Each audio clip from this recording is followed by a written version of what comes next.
parce que ndenge nasi nalobaki bino na émission précédente bokeseni ezali bandeko na ngai bokeseni ezali nous ne sommes pas tous les mêmes biso nyonso toza wana na YouTube nous ne sommes pas tous les mêmes ba président pe baleka ebele baza bango nyonso te donc siko bino bozoluka ye azala nani bolingi azala Mobutu bolingi azala Fayulu bolingi azala Sankara bolingi azala George Bush non aza l'honorable Félix Tshisekedi aza le seul et l'unique soki botali ba print na ye ba empreinte na ye empreinte digitale il est seul et l'unique mibale lokola ye baza te alors ngai eloko nini nakosenga bino bandeko na ngai nakosenga bino bopesa ye chance bopesa ye chance tout le monde aza ndenge nini parce que toujours bana kojuge yo fate mais non bopesa moto chance et boyeba ke aza unique. Il n'y en a pas deux comme lui et il n'y en aura pas. Azala Malam, Azala Mabé, Azala Nicolas, Azala Nassé, on ne sait pas, il n'y en aura pas deux comme lui. Mais la seule chose que Nakoto Nabino, et ça que, bon, mais comment on a, leader Nabiso Yastika, l'honorable Félix Tshisekedi, Aza quel genre d'autorité, Aza quel genre de leader? Parce qu'en ce moment, il y a que Zozanga na Congo, il y a leadership. Aza quel genre de leader? Aza autoritaire, chef de file, participatif, coach, visionnaire ou collaboratif. C'est ça qu'on a besoin de savoir en ce moment. Et on va le prendre tel qu'il est. Il peut être un mélange des deux. Il peut être visionnaire et collaboratif. Il peut être visionnaire et autoritaire. Il peut être participatif et autoritaire. Il peut être chef de file et collaboratif. On ne sait pas. Topé ça y est, topé ça ton à temps, ni Kofi à lobby. Aloba, topé ça ton à temps, il est quel genre de leader? Maintenant, Nayoki, que non, alingi pour rassembler biso bato à diaspora. Et n'a qu'à répondre, Yango, ce qui vous me permettez, et j'aimerais que le message est comme il a dit. Monsieur le Président, nous avons à cœur, certains d'entre nous, à la diaspora, toza à cœur, tokene ko aider mboka na biso et mata. Bon, moi, je dis que, awa, attends, tu sali ba 30 ans, ba 25 ans, même 100 ans. Tant on a tambola kana bala. Depuis na women na Canada, wana yawa bébé. Mais ba tout la kanga kaka. Tu viens d'où? Mais comment je viens d'où? Je viens d'ici, je viens de Montréal. Non, mais tu viens d'où? Mais comment je viens d'où? Mais je viens de... C'est quoi? Oza moto mwindo, uti wapi. C'est ça que balingi koyoka. Et ngana lobaka d'emblée, je suis congolaise. Hein, pour être... Apprenez. Oh, tu es congolaise, tu viens d'arriver? Ça fait plus de 25 ans que je suis ici, tu me demandes si je viens d'arriver. Mais ma belle nanga zawate, ma koko nanga bazawate, ma parent nanga babota mawate. Donc na yebi ke ata na kosala 100 ans, ata na boti mwana nanga na yebi sakaye boka na biso ezawo awate. Awato yaka kozwa mayele. Kosangisa mayele, kosangisa mbongo, kosangisa ba moyen pour toke de ko rendre. Nege bango ba yiba biso pe biso tozo yiba te. Il faut que j'étudie dans ma vie. C'est normal na yekola. Siko ko yekola na yekola wana. Na osala la mundele alors que peuple nanga baza besoin nanga. Non, j'ai à cœur d'aller faire pour mon peuple. J'ai à cœur d'aller éduquer ba shege o baza na balabala parce que bango de baza à venir. Siko ba shege wana lelo baza na 8 ans, baza na 12 ans, ba musu baza na 4 ans, ba musu baza na 15 ans. Dans 30 ans, bango ne bato bakozala au pouvoir. Bakota classe, ba yekola, bazwa amour, affection, protection. Oyo est nécessaire pour va se former, pour va grandir. Ou bien dans 25 ans, 30 ans, moka na biso kozala la pagaille. Parce qu'il y a des millions de chéris. Et c'est eux notre avenir. C'est eux nos futurs politiciens. C'est eux les futurs citoyens. Je n'ai pas besoin de nommer.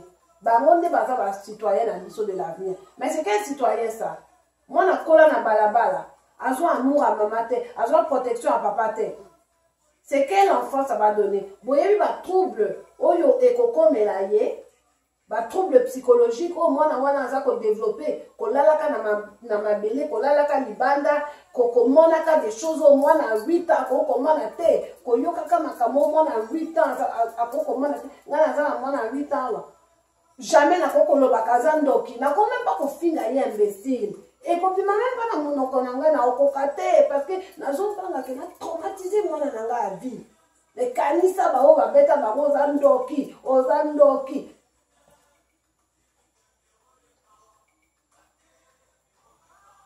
mais c'est quel avenir ces enfants-là? Donc, au bengi biso, au bengi diaspora, ngai naza besoin, na kene ko aider bana wana, o bazana balabala. Parce que ngai naza éducatrice de formation, et pas garderie. Et ça te que ngai na sa et la kabana, non. Naza éducatrice spécialisée de formation, c'est-à-dire que, bah, problème dans sa société, et ça l'alcoolisme, violence conjugale, suicide, non-moi, inadaptation, handicap physique, troubles psychologiques, toxicomanie. Mon Dieu, non, bon nommer un problème de société, nga na yekola pona ko aider bato oyo, bazana ba problème wana de société, na sangisa na aider bango ba bimanzela, n'est-ce pas? Alors, honorable président Obengi Biso, Obengi Biso, est-ce que comment dire, oti en place et pas ya koyamba biso? Parce que là, la vérité, oui, je vais aller. Hamburger, on a lien à ton hamburger, na hamburger. Il n'y a rien ici, oh, il y a nazo surtout que là. On a sombaka mango, on a $5, et ça même pas à côté là.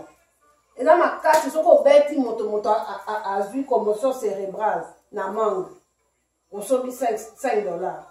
Parce que nous avons quand même na ville, nous avons un peu poussé, peut-être à Montréal et pas à Sami Fruits, bon, on va trouver des mangues un peu plus mieux. Mais nous avons vraiment reculé, pas à Mindele, donc tout ça. Alors oui, nous avons besoin. Au Bengi Biso, la diaspora, au lobby Tozonga, d'accord. Beaucoup d'entre nous, tous d'accord, Tozonga. Tous d'accord que Mayele ou Tozwa qui n'a mboko, donc nous tient en service de Mboka na Biso.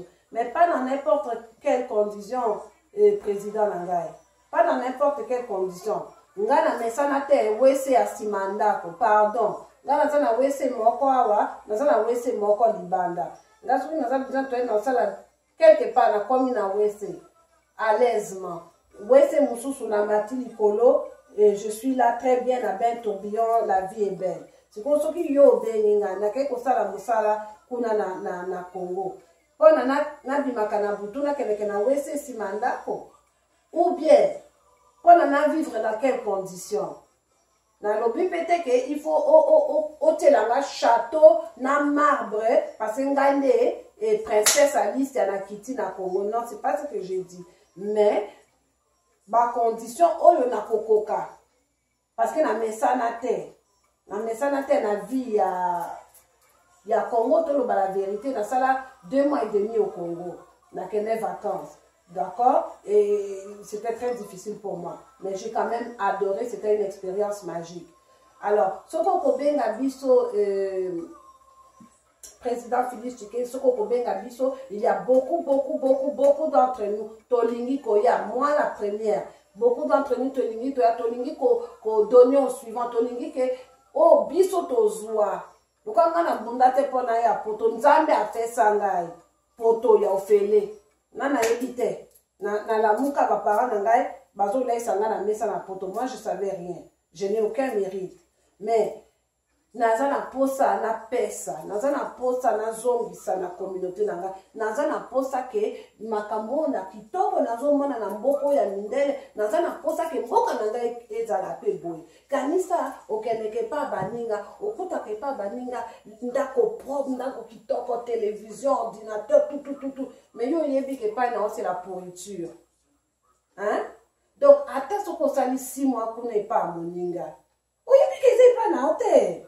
Ata lix wana nyoso ozomona okokangama nango te, okokangama nango jamais parce que oyebi ke eza ya yo te. Nga nalingi mpe ndako na ngai ekoma kitoko en marbre na ba télévision na ba ordinateur na banini. C'est ce que je veux. Donc soko bengi biso président, beaucoup na biso toningi koya, s'il vous plaît, préparez ma condition oyo okoyamba biso. Hein, biso to mesana na ordre, to mesana to zape besoin de sécurité. Ngala ngite na kele kuna kosalela ba shege na zotu na mbongo te, c'est pas ça. Na ngite na kosalela ba shege likambo mokolo moi eloko moko ekobima. Premier bato bakoya koboma eza orphelinat na ngai. Premier eloko bakoya kobuka eza centre de formation na zoluka kotonga. Parce que congolais azaka boy. Soki ka likambo ebimi, oh ya ki kolia mbongo Tshisekedi, ya ki kolia mbongo nani. Allez, botumba orphelinat, botumba centre de formation, botumba centre jeunesse. Tu as besoin de sécurité, tu as besoin de conditions, des bonnes conditions, tu as besoin d'électricité, puis tu as besoin d'électricité, tu as besoin d'électricité, mais comme un délestage, talaka. Et pas dans un délestage, tu as besoin de délestage. Mais ça n'a pas comment on a pas côté. Vous comprenez? Donc, on a besoin que on tienne la biso moi à condition autokokoka. Mais il y a que richesse et ça, ce qui vraiment aussi ma condition. Diaspora tokozonga ba o ba ningi kozonga na yebi ke ba mususu bakangami na ba hamburger awa ba surtout ke li hamburger ya poto menga na li hamburger na tonda ka hamburger te na linga kantaba na chikwame à la place na pondu na madesu na loso na fufu. Hein, ça c'est moi ce que j'aime. Non. Alors, on a besoin d'un président qui la biso ba condition oyo et ko sala ke tokokoka kozonga na mboka na biso tokokoka o nazo sala à distance awa soki na koko sala ngo na mboka na ngai et ko sala nga vraiment plaisir.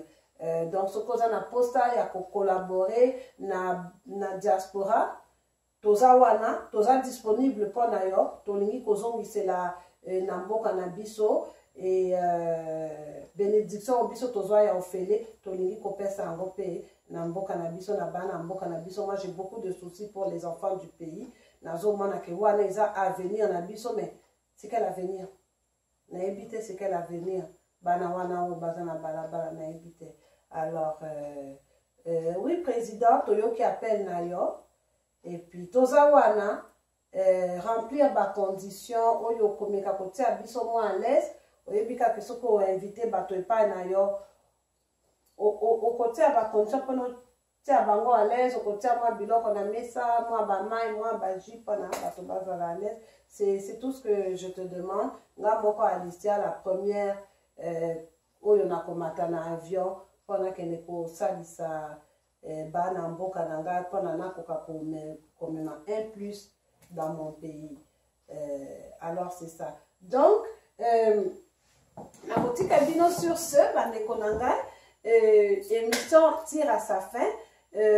Encore une fois, na possible ça na phase na mingi na médecin na koye bisabino boke bana makanisi na bino parce que makanisi na bino ekokoma maloba na bino boke bana maloba na bino parce que maloba na bino ekokoma ba geste ba action na bino boke bana ba action na bino parce que action na bino et kokoma habitude na yo habitude na bino hein boke bana habitude parce que habitude et kokoma caractère boke bana caractère parce que caractère et kokoma destin na yo. Donc yo ozana makanisi ya kobeta ya kobunda ozana maloba ya kobeta ya kobunda osaka nini okendeke pe kobeta kobunda omesana pe kobeta kobunda.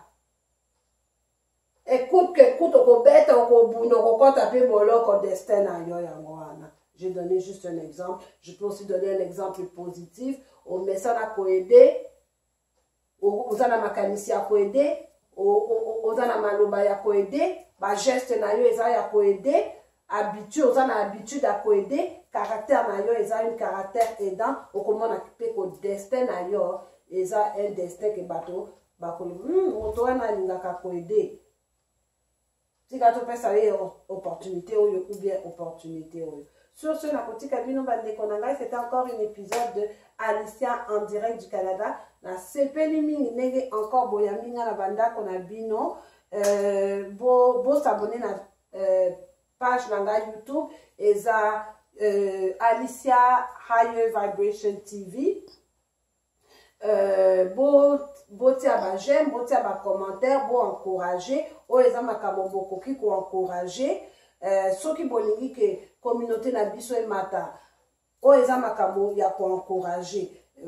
Naza moto ya ko encourager, mais soki bino bozo mona ke non société na biso tikala ka ndenge ezali ou bien na éviter ebe bokipe pe bato lokola ngai te bokomona ke société na biso ekoavance te tokotikala wana dans 20 ans dans 30 ans après bokoloba ke non Félix Tshisekedi moto azalaki moto ya mabe azalaki président ya mabe asali eloko te mpo na mboka mais petit geste pour encourager bato oyo balingi kobongisa mboka. Est-ce que vous êtes prêt à faire ceci? Si vous êtes prêt à faire ceci, vous s'abonnez na page nanga, vous like, j'aime. Et pour faire ça, courage à cause de la émission, tout cela pour édifier ma communauté. Et pour ajouter un plus à ma communauté, na pesimbote, na diva kitoko, toujours mon grand bisou, sans diva kitoko, ngai, na koki même pas cause na mon kilio yo. Et na pesi mbote pe na bomengo ibenga kanga mama. Alors, sans bateau wana mibale ngai na ebite nde naza wapi. Alors sur ce natiki bino bandeko na ngai et à une prochaine émission. À très bientôt pour Alicia en direct du Canada. Bye bye.